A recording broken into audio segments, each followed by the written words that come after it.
cinayelere bularım bıkın.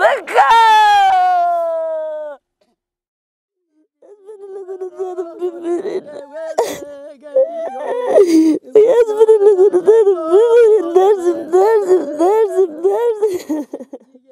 Saçı yine düşmüştü.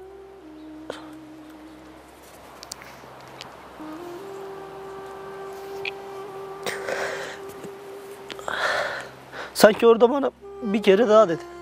Abi saçımı düzelt diye.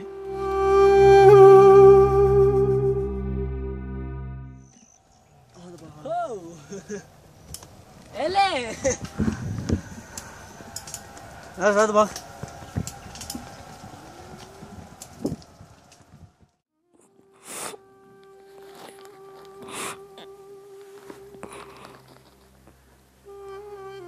Bu içinde bir şey olarak kaldı.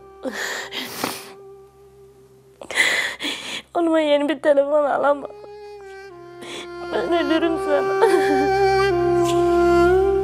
Benim elime de kına yaktılar. Bana da elma verdiler. Ben müsahipliğin ne demek olduğunu asıl o zaman öğrendim. Hani ne kadar önemli bir şey olduğunu o zaman öğrendim. Gelecek ama vardı pek kötü gibi de yiyeceğini. Bak, ne de sadece Tunceli'den yazma var dersim kötü. Sana ne diyorsun ya?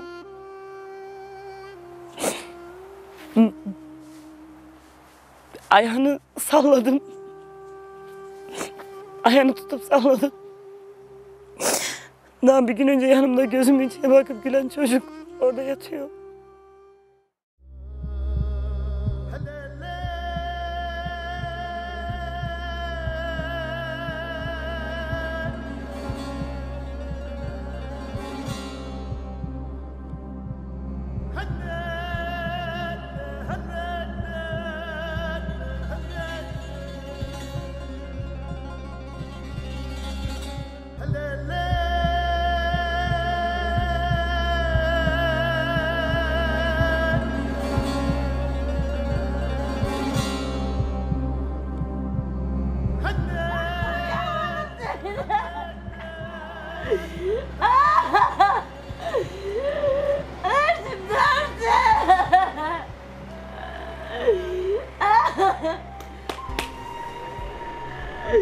Dersim bana geldi dersim.